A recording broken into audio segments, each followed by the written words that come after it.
Sí, voy a dar una pequeña introducción y ya.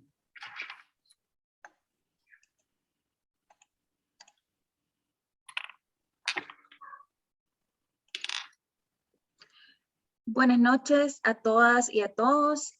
Bienvenidos a este nuevo diálogo del ciclo de la palabra Parir sin violencia, nacer con cariño. Continuamos dialogando y compartiendo saberes sobre la prevención de la violencia obstétrica y la labor de la partería para poder prevenir esta violencia contra las mujeres. En esta ocasión queríamos comentarles que teníamos planificadas la participación de 2 panelistas. Lastimosamente Vivian Camacho no va a poder acompañarnos, pero sí vamos a contar con la participación de Mirna Amaya, quien es presidenta de la Alianza Latinoamericana de Parteras y también es directora de Saberes Ancestrales. Ella va a estar compartiéndonos un poco de su experiencia amplia, ¿verdad?, sobre la labor de las parteras, su conocimiento de cómo esta vocación también es un elemento clave para la prevención de la violencia obstétrica contra las mujeres. Y también sobre todos los elementos que aporta el conocimiento ancestral para el abordaje de este problema, ¿verdad?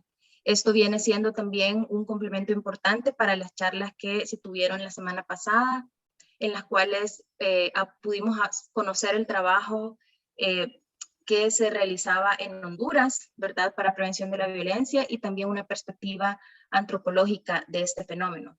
Entonces, no me queda más que agradecerle, Mirna, por estar en este espacio con nosotros, por todo lo que va a compartir y darle paso a su presentación.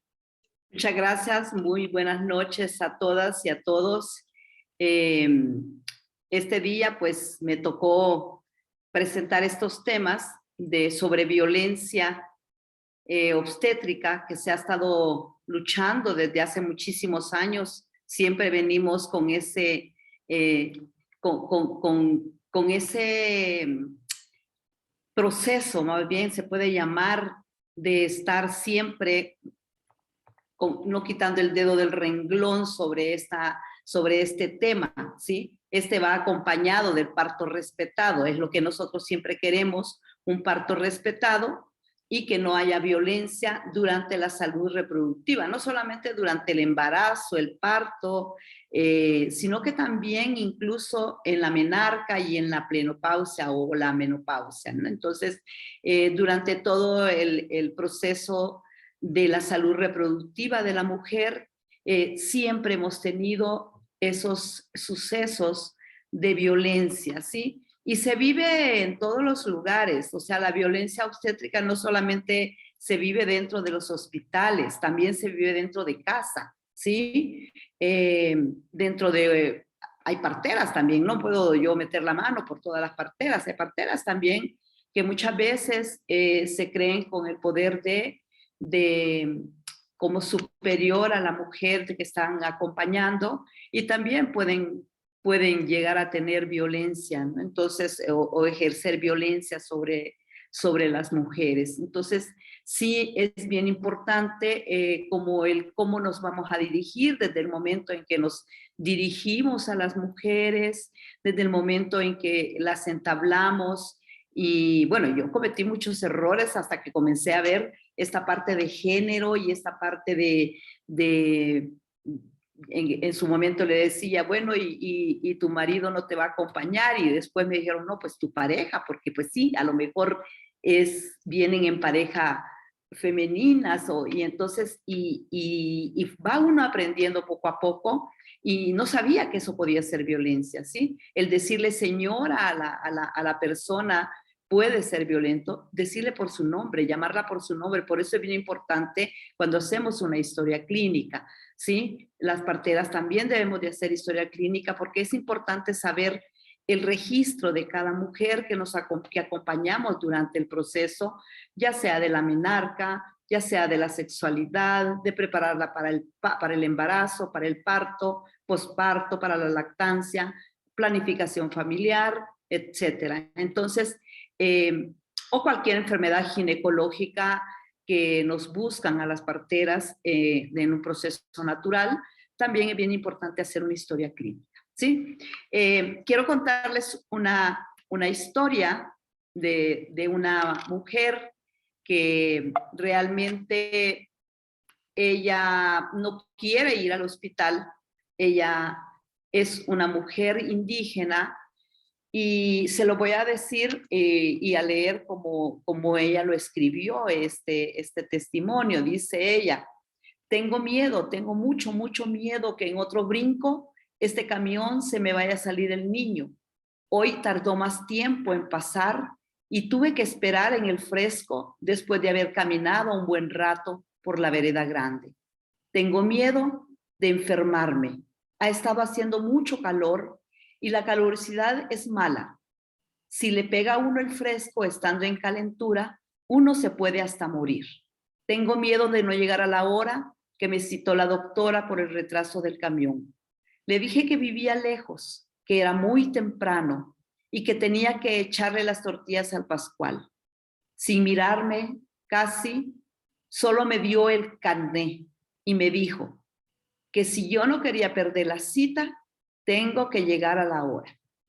¿Qué doctores? La vez que fui a sacar la ficha, llegué tarde, porque tuve que echar tortillas y acarrear el agua. Pero a la enfermera no le importó y hasta me regañó y me dijo que como lo mío no era de urgencia, que regresara otro día. No me quiero dejar operar para no tener más hijos. Es apenas mi tercer chamaco y solo Dios dirá si Tomasita y Juanito vivirán. La vida está muy difícil y se enferman mucho. Luego se mueren y uno se queda sin familia y sin poder tener más. Además, Pascual no quiere que me operen. Y pues yo no quiero que me pase lo que a mi prima Luisa le pasó. La operaron, se le murió un chamaco de los dos que tenía y su marido la dejó porque ya no podía tener más hijos. Tuvo que cuidar sola al grandecito. Nadie se quiso juntar con ella porque ya no era mujer y no daba hijos. Se fue a buscar la vida a la ciudad. Todo el pueblo habló re feo de ella. Yo no quiero que me pase eso. Ay, otro brinco de este animal. Bueno, ni los animales brincan tanto como este camión. Cómo me duele la espalda, pero la doctora no sabe sobar. Eso no lo entiendo. No, yo le sé un poco a la curada. Mi abuela me enseñó y todos los que curan en mi pueblo saben dar una buena sobada. No sé por qué a los doctores no les enseñan eso. Me da desconfianza. Hay muchas cosas que no saben, pero eso sí, ¿cómo regañan? La vez pasada la doctora se amuinó conmigo porque llevé a Juanito con sus emplastos de hierbas frescas en su barriguita. Dijo que yo era muy sucia y además tonta, creer en esas cosas. Eso sí me dijo que comiera hartas frutas y verduras. Dice que me faltaban vitaminas, pero que la doctora no sabe que estoy calurosa por el embarazo. ¿Cómo voy a comer fresco? Quiere que me enferme. Claro, no le hago caso, pero me quedo callada para que no me diga nada. Tengo miedo que me reciba esa enfermera que siempre me dice mijita o reinita, como si me hablara bonito, pero luego me regaña. No entiendo por qué me tiene que hablar así, si yo soy más grande que ella. Qué bonito sería que me hablaran por mi nombre y me miren a los ojos, que me escucharan bien y así supieran todo lo que me pasa y lo que sufro. Pero ellas ni se dan cuenta. A veces llego sola, a veces tengo que llevar a la Tomasita porque no tengo a nadie en que me la cuide. Y ni un asiento me dan. Luego hablan con palabras que no les entiendo y eso que yo hablo español. La gente de Tlaxiatemalco sufre mucho cuando tienen que explicar su enfermedad, porque hablan puro mexicano. Pues sí, cuando me preguntan de la enfermedad, A veces no sé qué me están diciendo. También me pasa cuando me dicen de la medicina. Muchas veces no les entiendo cómo tomarla, pero no me dan tiempo para preguntar. Tengo miedo del parto. ¿Dónde me voy a atender? La doctora no siempre está en la clínica, los fines de semana y en el hospital está re lejos. Luego, allá no saben sobar para que se le caliente a uno la cintura y no le duela. No saben cerrar la cadera después del parto, ni hacer baños de vapor para no quedar crudas, perdón. Por eso se enfermó Micaela y se le cayó la vejiga. Le dejaron abierta. Claro, claro que me gusta el hospital porque está grande y limpio. Y si se atora el niño, pues ahí lo sacan. Tienen medicina para la calentura y para el dolor. Bueno, cuando hay, pues, porque no siempre hay. Una vez me encontré una enfermera que hasta hablaba mexicano y trataba bien a la gente. Pero las demás enfermeras, doctores, qué feo le hablan a uno. Siempre con mucha prisa. Con mi Tomasita me alivié en el hospital.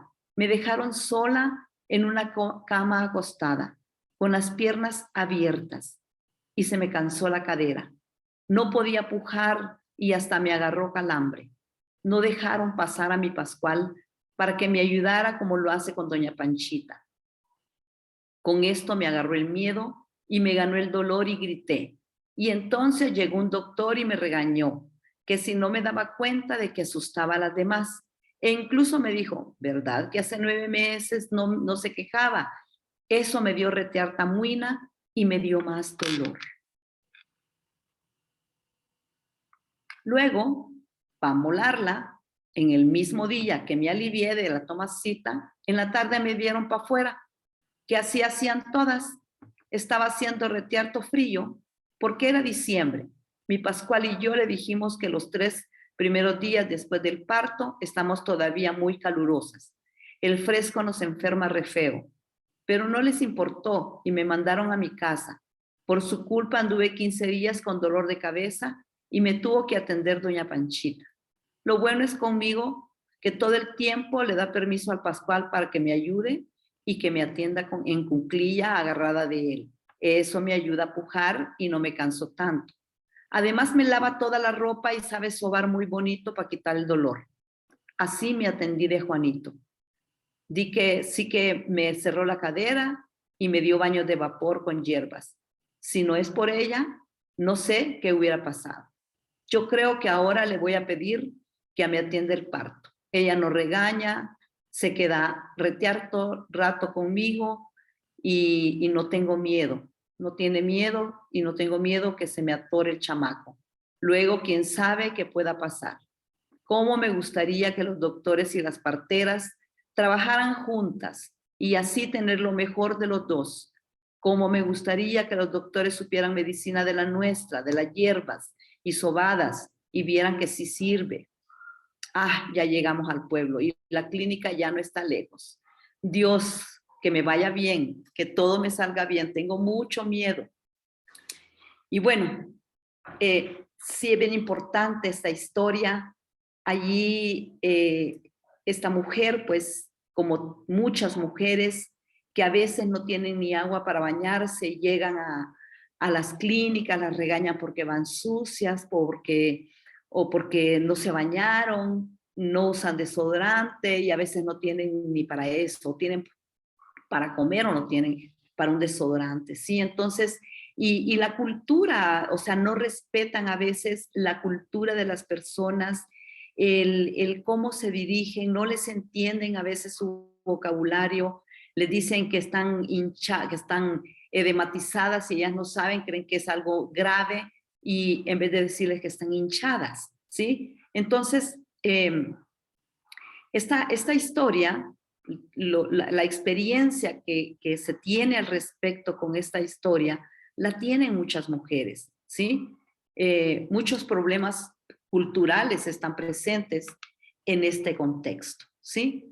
Hay barreras culturales. México, que es una sociedad compleja donde conviven culturas diversas, que interactúan y que tienen los mismos derechos, Muchas veces cuando llegan personas a antropólogos, a las zonas indígenas, a estudiarlos, dicen ellos, como bichos, también hay que tener mucho cuidado porque también pueden violentar, queriendo ayudar, y ellas se sienten a veces abusadas porque llegan a hacerles muchas preguntas. Me tocó estar trabajando en la zona Mazahua, en el Estado de México, y nos encontrábamos con muchas mujeres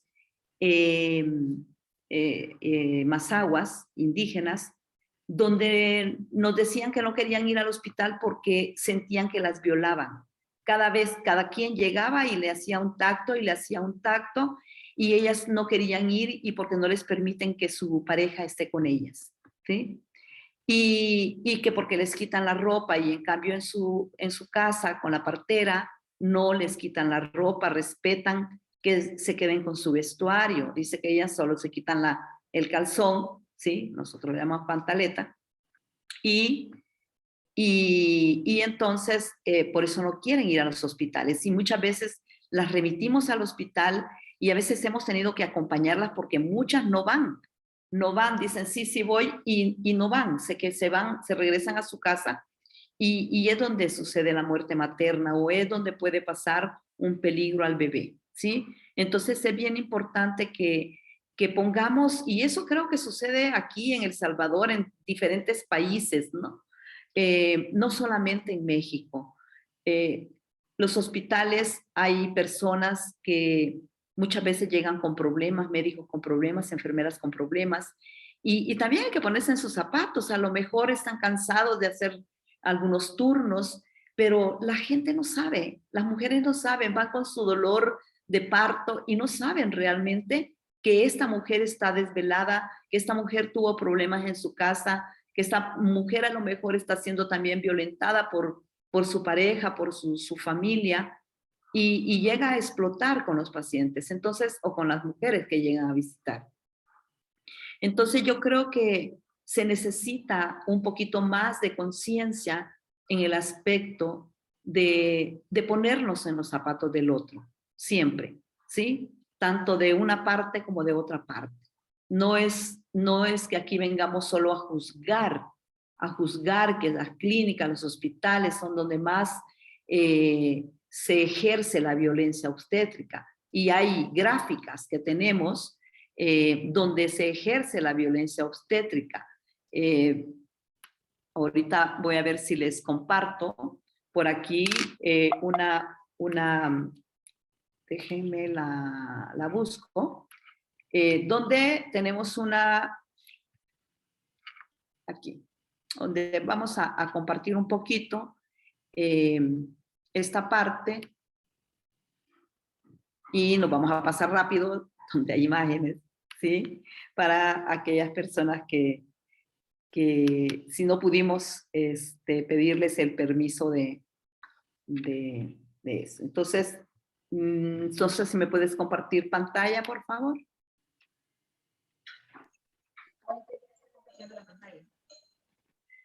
Yo creo que me salgo de acá, ¿verdad? Para que me compartas. No, ¿sí? No, ya había puesto la función de compartir pantalla, tiene que volverla a poner y ya estamos viendo ahí. Sí, ahorita estoy viendo su computadora. Ok. Entonces dice, la problemática realmente en los servicios de salud es principalmente la discriminación, ¿sí? Sí, no sé si ven la pantalla. Sí, se ve bien. Esta violencia institucional, la violencia de género, ¿sí? A las normas y procedimientos institucionales, así como a los actos o omisiones de los servicios de públicos, resultado tanto de perjuicios de género como de patrones estereotipados de comportamiento o prácticas sociales y culturales basadas en conceptos de inferioridad, ¿sí? Entonces, muchas veces ponen el escritorio de por medio, no te voltean a ver, y está alejada la silla del escritorio porque no quieren que te acerques demasiado. Bueno, hoy con el COVID está bien porque hoy hay que tener distanciamiento social. pero a mí me tocó ir a acompañar a una mujer en la zona rural, ahí en el Estado de México. Le dije, no, yo te voy a acompañar a ver si es cierto que sí te tratan mal, ¿no? Porque andábamos como avales de ahí del Seguro Social para ver si realmente cómo estaban tratando en las clínicas rurales. Y resulta de que sí estaba, cuando llegó el médico, no permitió que la señora se acercara a la silla, a su escritorio, y yo observando. Y entonces tuve que entrar y le dije, doctor, ¿por qué no permite que ella se acerque? ¿Sí?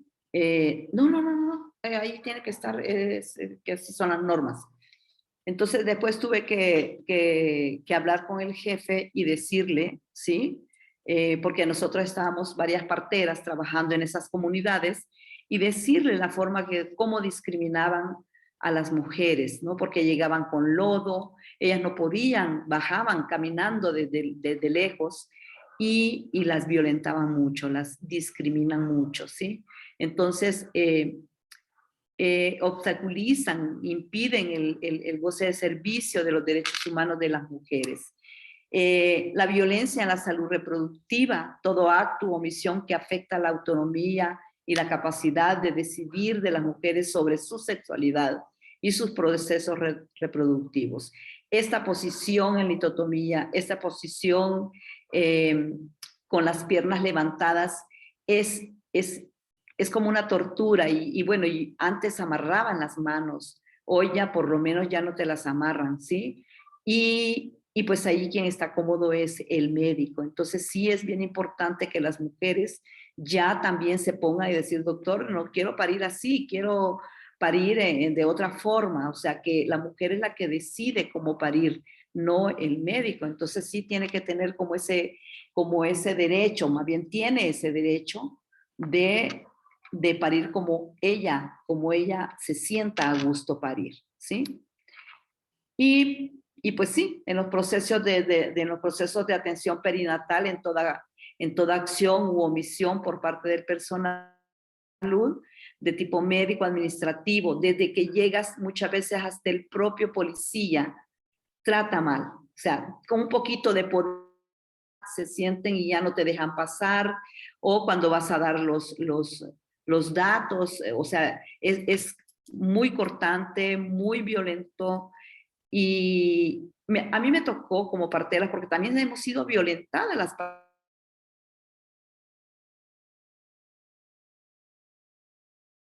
y habían pasado más de 7 horas y no pasó de 5 de dilatación. Y la he llevado al hospital, la acompañé, y yo le había tomado la presión arterial, había tomado el pulso, y llegué y le presenté a la mujer al médico, y el médico me barrió de pies a cabeza, no me contestó ni una palabra y cerró la puerta, no permitió ni que siquiera entrara para ver qué era, cuál era realmente el problema que había ocasionado que esta mujer no siguiera dilatando, y pues yo antes de que se infectara, pues la tuve que llevar al hospital, ¿no? Entonces, porque si no también se vienen contra nosotras las parteras. Pero el doctor, muy déspota, no me contestó ni una palabra, o sea, ni siquiera, ay, gracias señora, que la trajo a tiempo, nada, ¿sí? Entonces, yo creo que también por eso muchas parteras no se quieren acercar a los servicios de salud, ¿sí? No sé en otros países, pero acá, hoy en día hay como un poquito más de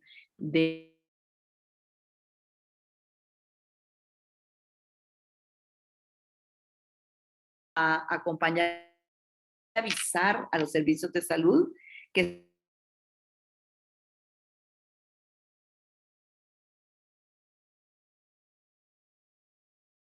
irle a la encargada de las parteras que va a haber un parto, y que cualquier emergencia pues manden una ambulancia, o que los servicios de salud reciban a esa mujer y llevarlas pues a tiempo, ¿no? Sin que antes de que se vaya a complicar mucho esta mujer o el bebé.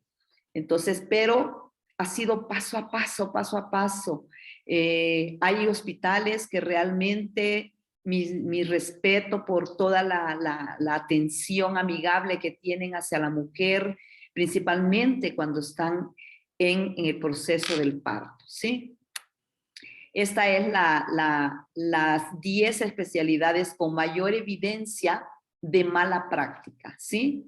Pediatría está muy bien, urología está muy bien, urgencias quirúrgicas está en un 31%, oftalmología del 22 al 19% o del 19 al 22%, medicina familiar del 14 al 41%, traumatología y ortopedia del 7 a 46% de buena práctica, o sea, pero si nos vamos hasta abajo, ginecología y obstetricia tiene un 77% de mala práctica, ¿sí? ¿Qué está pasando ahí? ¿Qué es lo que está sucediendo? Si no les gusta realmente su profesión para acompañar a la mujer, ¿por qué no nos ponemos en los zapatos de esta mujer para acompañarla, para apapacharla? Realmente no sabemos en qué circunstancias también esta mujer se embarazó, ¿sí? Entonces, es eso, tener conciencia de lo que realmente es nuestra profesión, ¿sí? Como partera, siempre lo hemos hablado con las compañeras, que sentir que nuestra hija, nuestra hermana, nuestra propia mamá, que puede ser la que está pariendo, y que no nos gustaría que le hicieran un daño o que esta mujer se sintiera mal o llegara a riesgo por un maltrato, ¿sí? Porque ese es lo peor que puede pasar, que enfermemos el parto en esa parte emocional, ¿sí? Y que no se le dé el chance a la mujer de hacer catarsis para, para desahogar tal vez su pena que trae. No sabemos, por eso es importante a veces el que llevar un buen cuidado prenatal, saber cómo está esta mujer emocional, espiritual, económica, en su casa, es maltratada, no es maltratada, porque no siempre, como vimos en la historia, el maltrato no solamente es en casa y en los hospitales, también en el autobús, ¿sí? No se daba cuenta que llevaba una embarazada y brincaba, no tenía el cuidado. O sea, no sabes también el peligro a lo que se exponen estas mujeres cuando se suben a un autobús. No saben si este chofer va drogado o va borracho y puede tener también problemas o no te dan el asiento. O sea, yo he visto mujeres con niños y no les dan el asiento. A veces tenemos que ser las mismas mujeres las que apoyamos a otras mujeres, ¿sí? Tipos de violencia en los procesos de atención perinatal, los procedimientos que la OMS recomienda, su exclusión sin una indicación precisa, como son las episiotomías, la posición horizontal, inducción, conducción, revisiones de cavidad, separación del bebé de su madre después de cesárea, ¿sí? Y que afectan la integridad de la mamá y del recién nacido. Entonces, normalmente la OMS recomienda que solo sea el 15% de episiotomías. Y yo siempre les digo, ¿saben dónde están cortando? ¿Sí? Donde pasan las glándulas de Bartolini, donde esta mujer se va a quedar con un daño y ya no va a ser igual su funcionamiento coital, ¿sí? Sexual.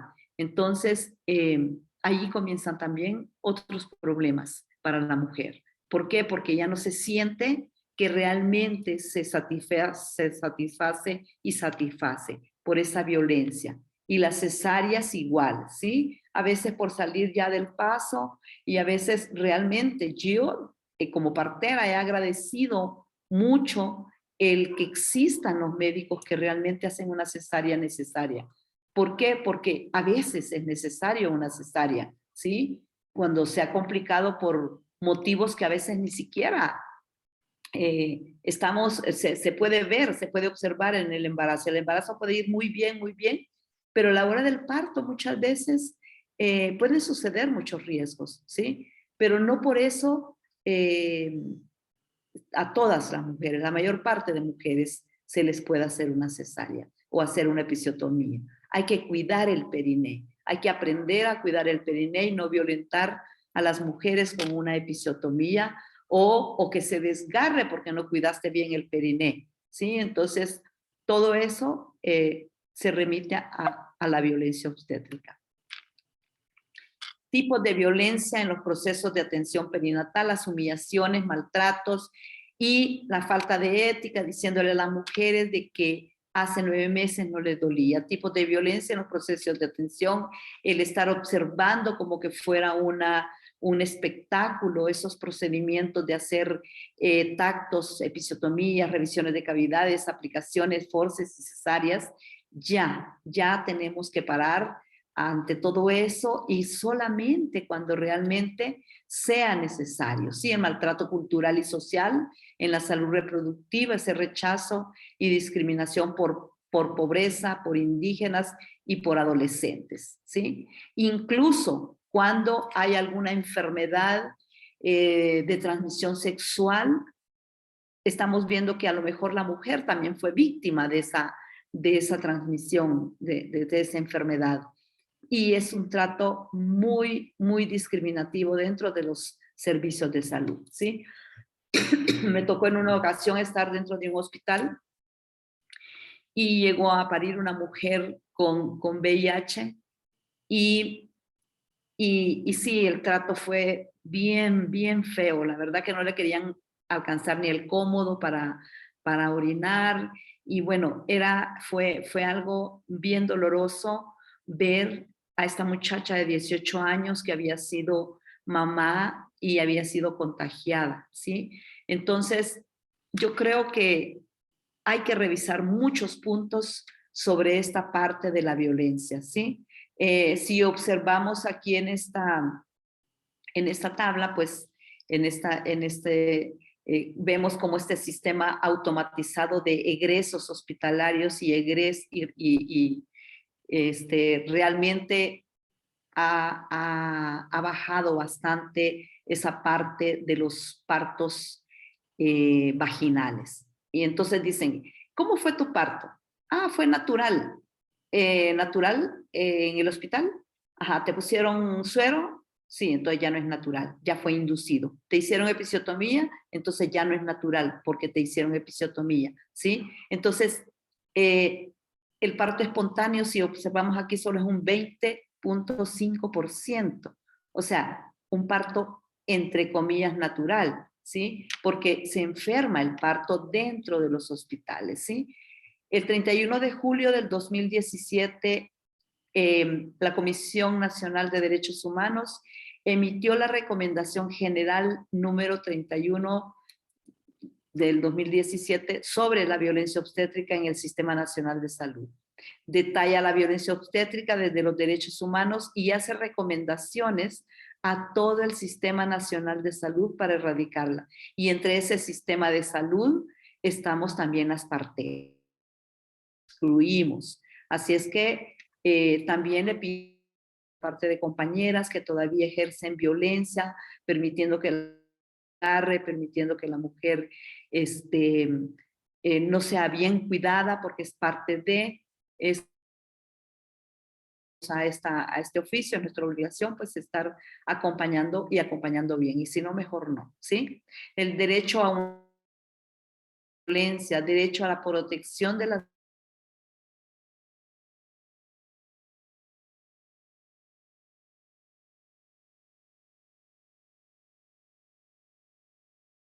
alguna práctica, alguna técnica, se lo hagan saber, ¿sí? Antes, hoy ya ha sido menos, eso ya prácticamente ha desaparecido, el que le pongan un dispositivo a la mujer después del parto sin su permiso, era parte de la violencia también. Hoy eso ya se erradicó un poco, el que la mujer le hicieran cuando le hacían la cesárea, le pudieran hacer una histerectomía, perdón, una salpingo. Entonces, también era violencia, ¿no? Sin que ella supiera. Derecho a la igualdad y no discriminación, derecho a la integridad personal y derecho a la vida, ¿sí? todas estas agresiones verbales, humillaciones que hay hacia la mujer durante ese proceso donde está susceptible, donde está con depresiones. Yo creo que muchas mujeres realmente se sienten sobajadas, ¿sí? Subestimar las manifestaciones de dolor hechas por la paciente, la realización de maniobras de manera rutinaria sin estimar el caso en particular, la falta de supervisión de los residentes por los médicos de base, la mala infraestructura y equipamiento del hospital y el abuso de medicalización también, ¿sí? Brindar información incompleta o sesgada sobre el estado de salud del paciente, no hacer del conocimiento de su estado de gravedad o dándose el caso el motivo de su deceso. Realizar prácticas sin consultar previamente a la paciente. Y en el derecho a la libertad y autonomía reproductiva, no respetar la forma en que la gestante decide dar a luz. Eso es uno de los principales. No tiene que estar acostada, ¿sí? No pueden dejarla que ande caminando. El parto es movimiento. El parto no es para que esté acostada, ¿sí? Si los médicos saben y conocen los mecanismos del parto, donde el bebé está haciendo sus movimientos internos, su rotación interna, necesita en movimiento también la mamá, ¿sí? Para ayudar a ese bebé a nacer. Entonces, en no respetar cómo decide dar a luz, esos procesos naturales del parto, acelerar mediante la aplicación de oxitocina. Cuando se pone oxitocina sintética, desaparece la endorfina y la relaxina, que son dos hormonas que acompañan a la oxitocina natural, ¿sí? Entonces, la mujer no sabe ya realmente controlar esas contracciones tan fuertes que le vienen cuando le están poniendo la oxitocina sintética, ¿sí? Y pueden dañar y llevar a un estado de gravedad al bebé, de un estado donde el bebé se puede estar acelerando para poder nacer, ¿sí? ¿Por qué? Porque le están poniendo la oxitocina, como empujándola. Imagínense por un orificio pequeño estar acelerando a un bebé y que está dañando a su mamá. Y entonces es bien importante ya dejar de usar la oxitocina para inducir el parto. Más bien,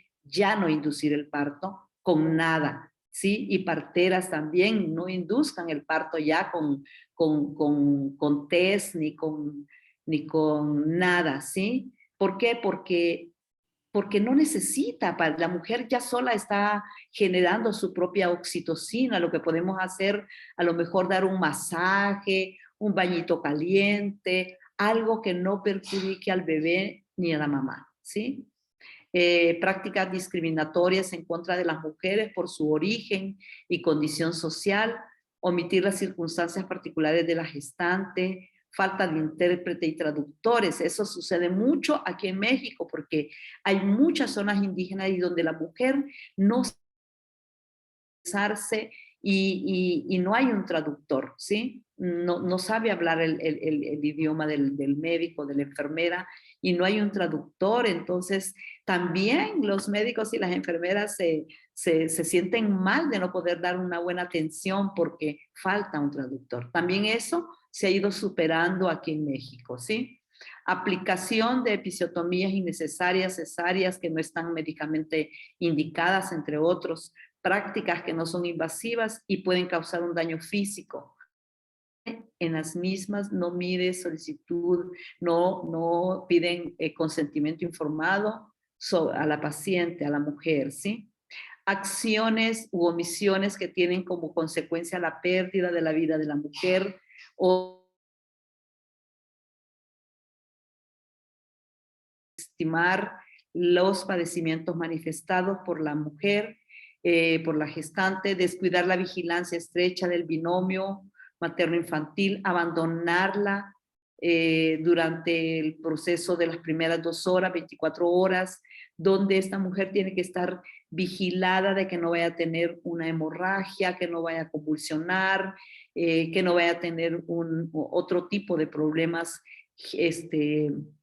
obstétricos, ¿sí? La medicalización y patologización de los procesos naturales, o sea, enferman el parto, ¿sí?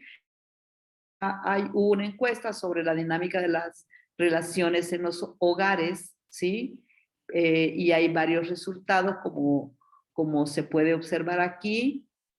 En varias organizaciones hicieron esta encuesta y en los últimos 5 años, 33.4% de las mujeres de 15 a 49 años que tuvieron un parto sufrieron algún tipo de maltrato por parte de quienes las atendieron.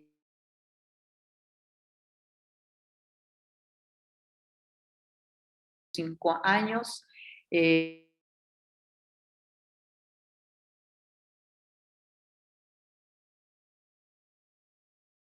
Proporción fue Sinaloa, Nuevo León, Chihuahua, Guerrero, Chiapas. Esto fue en el año pues del 2007 al 2017 más o menos, ¿sí?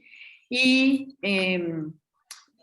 los lugares o durante su último parto, muchas mujeres expresaron que le colocaron algún método anticonceptivo o la operaron o la esterilizaron para ya no tener hijos sin preguntarle o avisarle. Se negaron a anestesiarla o aplicarle un bloqueo para disminuir el dolor sin darle explicaciones. Le dijeron cosas ofensivas y humillantes. La obligaron a permanecer en posición incómoda o molesta. ¿Sí? Ahí están todos los porcentajes, ustedes los pueden estar observando. La presionaron para que aceptara que le pusieran un dispositivo y la operaron para ya no tener hijos. La ignoraban cada vez que preguntaba cosas sobre su parto o su bebé. Se tardaron mucho tiempo en atenderla porque le dijeron que estaba gritando o quejándose mucho. Y le gritaron y la regañaron, ¿sí? Entonces, todo eso son encuestas que se hicieron con todas estas mujeres de diferentes lugares y pues no es para quemar a nadie, pero pues son encuestas que ahí las pueden ustedes ver en el Instituto Nacional de Estadísticas, ¿sí? Personas que no dieron la autorización para realizarse cesáreas, ahí está el porcentaje, ¿sí? No es mucho, fue un 7.3%, pero pues sí, ahí estuvo, ¿no? Entonces, el problema es que una que haya sido, ya afectó a una mujer de esa región, ¿sí? Entonces, y aquí está el porcentaje de donde más se lleva a cabo violencia sobre la violencia obstétrica, ¿sí? Y bueno, si hay fundamentos científicos, culturales y legales, ¿sí? Pero esto más que todo fue un dato que nos llegó de Venezuela, la Ley Orgánica sobre el Derecho de las Mujeres a una Vida Libre de Violencia desde abril de 2007. Y ahí quizás las leyes en México, la Ley de las Mujeres para una Vida Sin Violencia del Estado de Durango, que lo hicieron el 30 de diciembre de 2007, la Ley número 235 de acceso de las mujeres a una vida libre de violencia para el Estado de Veracruz, de Ignacio de la Llave, en Gaceta Oficial del Estado de Veracruz, ahí lo pueden ver también. Ley de acceso a una vida libre de violencia para las mujeres en el Estado de Chiapas, en el periódico oficial del Estado de Chiapas, número 152, del 23 de marzo 2009. O sea, se ha venido metiendo leyes y leyes en cada estado sobre este problema de la violencia obstétrica. Sí, en Guanajuato y en diferentes lugares, San Luis Potosí, el Estado de México, ¿sí? Entonces, la violencia en los procesos de atención perinatal afecta no solamente al bebé, a las mujeres, también afecta al personal de salud. 60% del personal de salud es femenino y sufren muchas mujeres el síndrome Hola de... Mirna, ¿Sí? hola Mirna, ¿me escuchas? Solamente, perdón que te interrumpa, solamente para comentarte que nos quedan 5 minutitos para que Oh, puedas ir dando ya las ideas muy de bien. cierre y las conclusiones finales de tu ponencia. Gracias. Muy bien, gracias. Sí, ya estamos por terminar.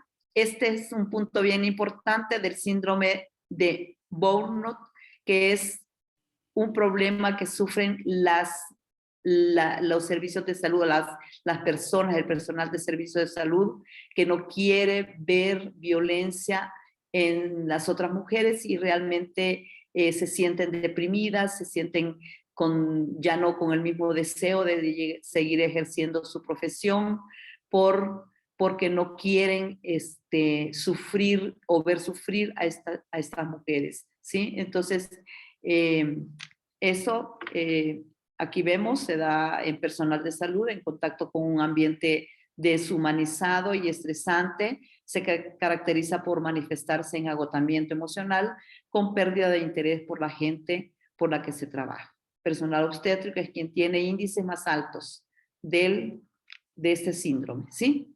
Y bueno, sí falta mucho, este tema es un poquito amplio, pero me gustaría pues que en otra ocasión a lo mejor podamos profundizar un poquito más y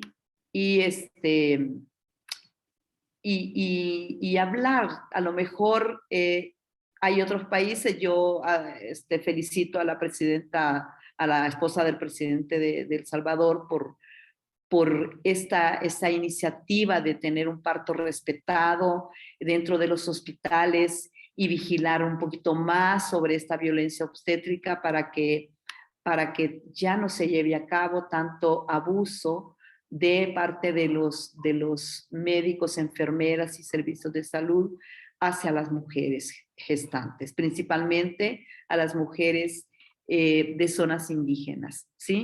Agradezco mucho la invitación y espero no haber ofendido, no es mi propósito ese, realmente es un tema abierto y no se señala en sí a nadie en particular, sino que nos incluimos todos, todas y todos, incluso hasta la suegra, la mamá, la hermana y todo el mundo puede estar ejerciendo violencia obstétrica, ¿sí? Agradezco mucho la invitación y pues espero verles pronto. Gracias. Muchas gracias. La verdad es que, como usted dice, ese tema es bastante amplio, ¿verdad? Abarca un montón de temas que van, no tienen que ver solo con lo médico, sino también con lo cultural, con lo social, con lo político, ¿verdad? Y pues abarcar todo eso en una hora es un poco difícil, pero la verdad es que ha hecho una presentación súper interesante. De hecho, comentar, la verdad que tiene muchas coincidencias también con algo que nos comentaba Marielba Herrera, antropóloga, ¿verdad? En el ciclo de la palabra anterior, sobre cómo digamos que la violencia obstétrica también estaba atravesada, ¿verdad?, por otros tipos de violencia, como la discriminación y el racismo y el clasismo. Y vemos que estas mujeres, precisamente las mujeres racializadas, ¿verdad?, y las mujeres de los sectores, de los estratos sociales más pobres, son las mujeres que son más vulnerables a sufrir ese tipo de violencia. Y entonces, para abordar la violencia obstétrica también tenemos que tener esa mirada que usted planteaba súper bien con esta historia en un inicio, ¿verdad? Antes de cerrar, me gustaría hacerle una consulta, ¿verdad? Bueno, hemos visto que, como usted mencionaba, estos malos tratos por parte del personal de salud, o la falta de sensibilización del personal de salud ante las mujeres, ante las situaciones que enfrentan las mujeres, ¿verdad?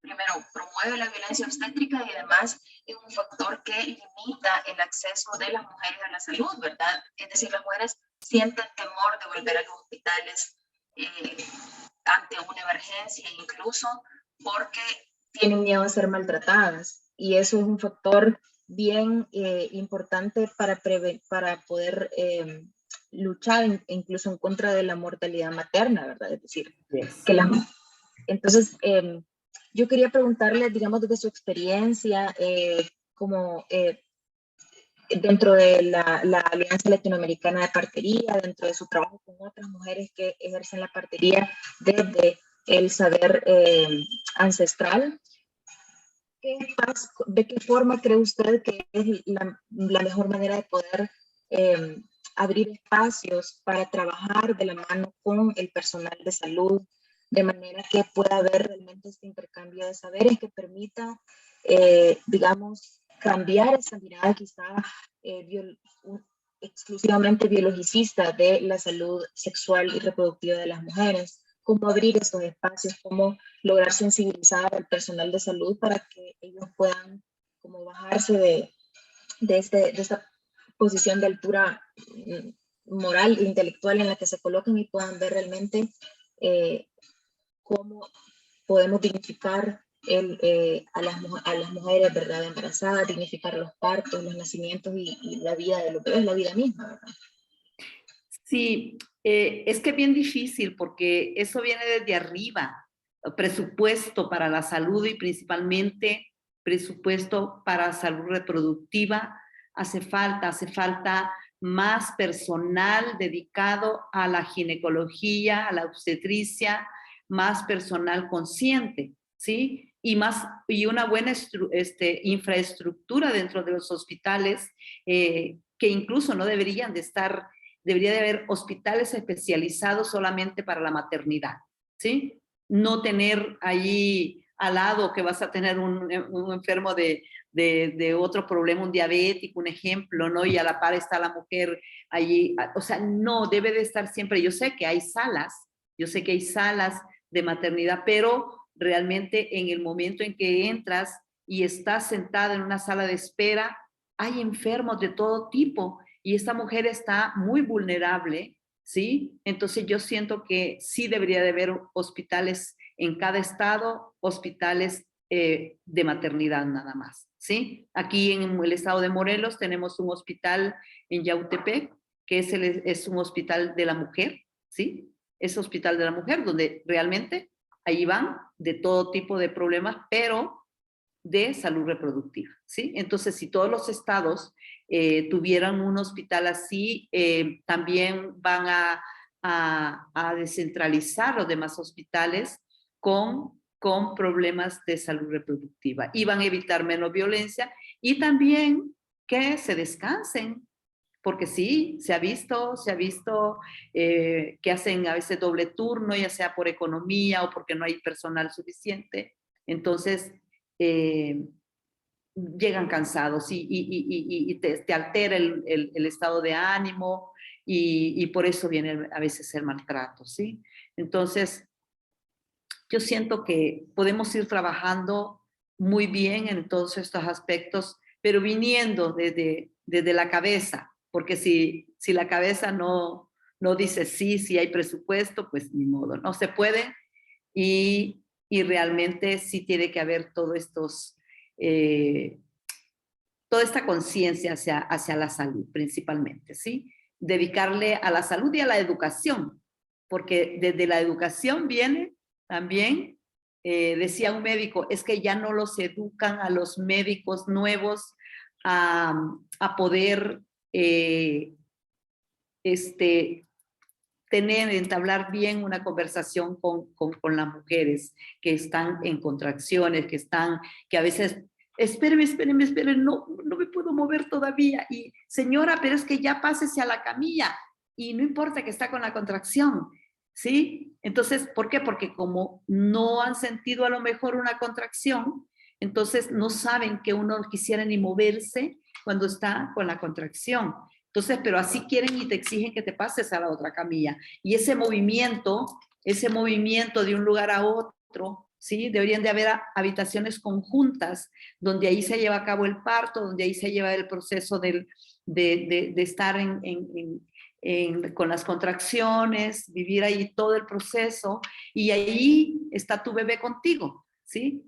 Entonces, habitación conjunta, donde no tienes que estar subiendo, bajando en ascensor, corriendo,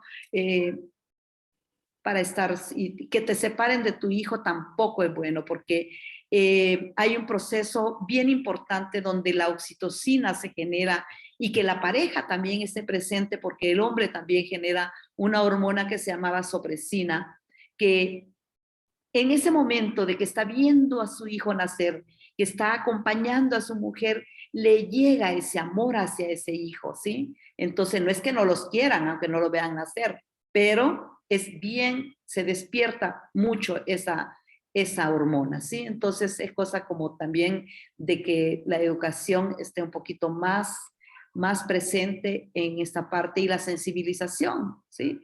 Que hayan también salas de prodrómico, ¿sí?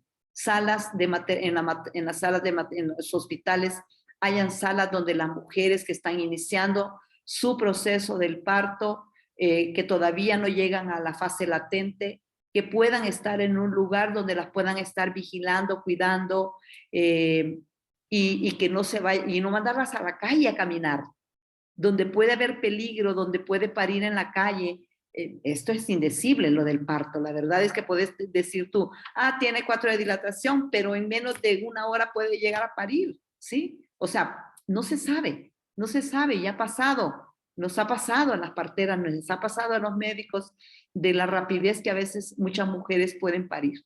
Entonces, más respeto en ese aspecto, respeto también para la familia de la que acompaña, que a veces está en la calle con el frío, no tienen, a veces no llevan ni cobijas ni nada porque salieron a la carrera con la mujer y no hay un lugar donde puedan estar ahí, darse un baño, no sé, hay un poquito de falta de humanización también hacia los familiares, sí. No se escucha muy bien, como que hay un chillido por tu audífono. Uh-huh.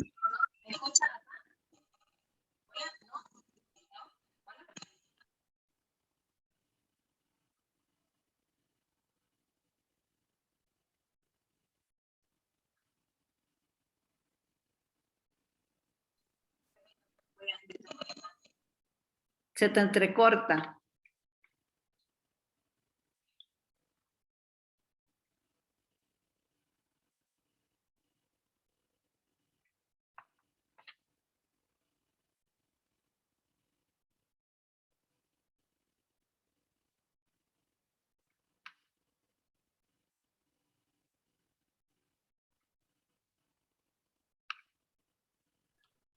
Hola, Mirna, voy a transmitirle yo la pregunta. Cómo no. Claudia, lo que quería consultarle era si es posible que se dé una sinergia y un trabajo exitoso entre el personal médico, digamos, oficial con las parteras y con el trabajo de partería. Y si este es el caso, si usted conoce alguna experiencia exitosa particular en México. Sí. El hospital de Atlacomulco, bueno, yo estuve dando clases en la Universidad Intercultural del Estado de México y comenzamos a llevar a los estudiantes de partería al hospital, ¿sí? Sí se puede hacer esa sinergia, sí se puede compartir saberes, ¿sí?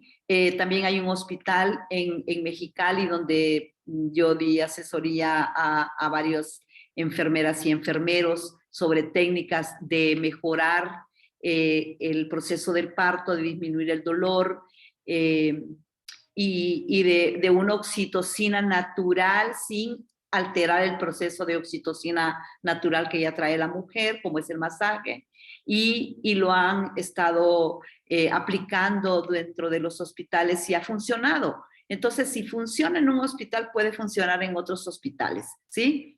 La digitopuntura es excelente para las mujeres durante el parto, el movimiento, el acompañamiento durante ese proceso, y lo puede hacer una partera, ¿sí? La partera estará allí acompañando y viendo y todo, y a la hora de las horas, pues sí, si puede ser atendido por ella, qué bien que sea atendido por ella, ¿sí? Y si no, si ve un peligro, pues ya está el médico ahí, ¿no? Entonces, pero se pudieran darle la oportunidad. Hay muchas parteras capacitadas, muchas parteras con mucha experiencia, y a lo mejor lo que se requiere es un poquito de empuje en como pulir un poquito más la situación, y yo creo que sí se puede hacer esa sinergia, ¿sí? Y sí se han tenido varias experiencias en diferentes lugares.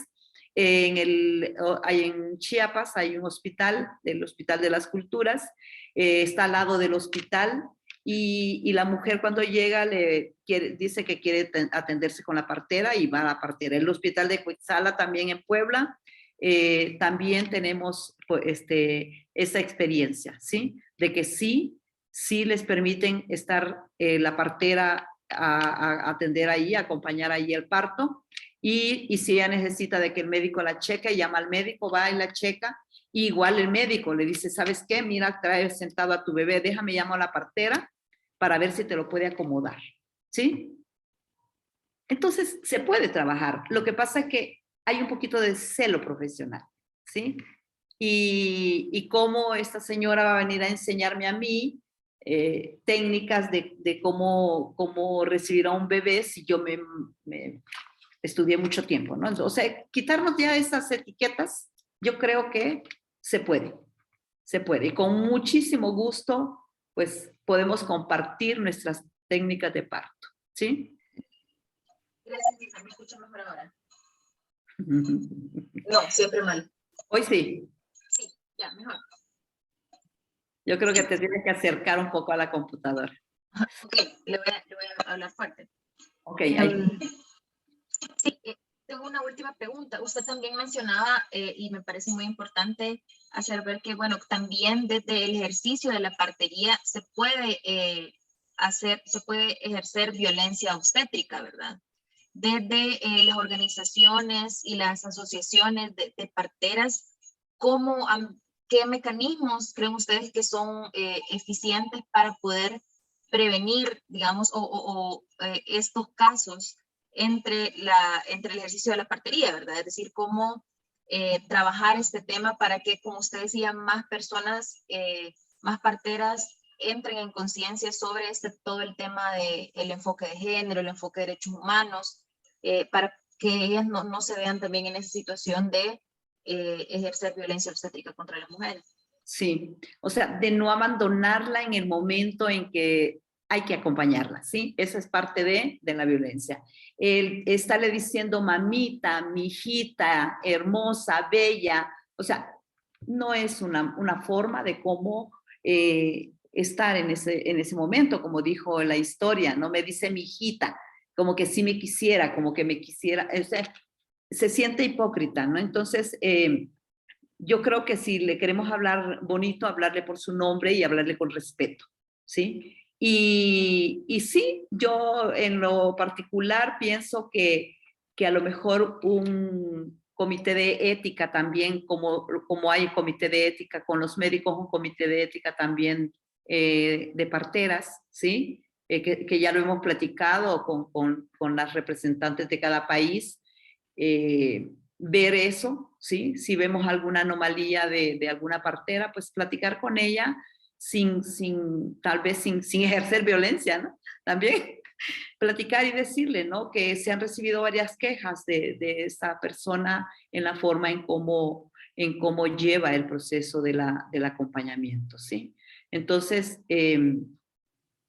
sí, porque por ejemplo, incluso con los ejercicios psicoprofilácticos, hemos tenido quejas de dulas y parteras, no solo de parteras, que al acompañar ponen unos ejercicios que no son aptos como para el momento del proceso del parto, ¿sí? Entonces, ponen antes, durante el embarazo, ejercicios que no deben de hacerse, ¿sí? Entonces hay que como cuidar muchos aspectos para no lastimar y dañar al bebé y a la mujer, ¿sí? Y que después puedan venir y decir que fue violencia lo que se ejerció.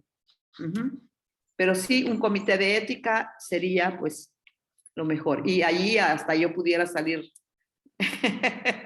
colada, uno nunca sabe, ¿no? Pero bueno, pero sí es importante el unirse médicos y enfermeras con platicar, porque queremos el mismo fin, la salud y el bienestar de la mujer y del bebé, ¿sí? Entonces, si queremos lo mismo, ¿por qué no unir criterios? ¿Por qué no unir conocimientos, ¿sí?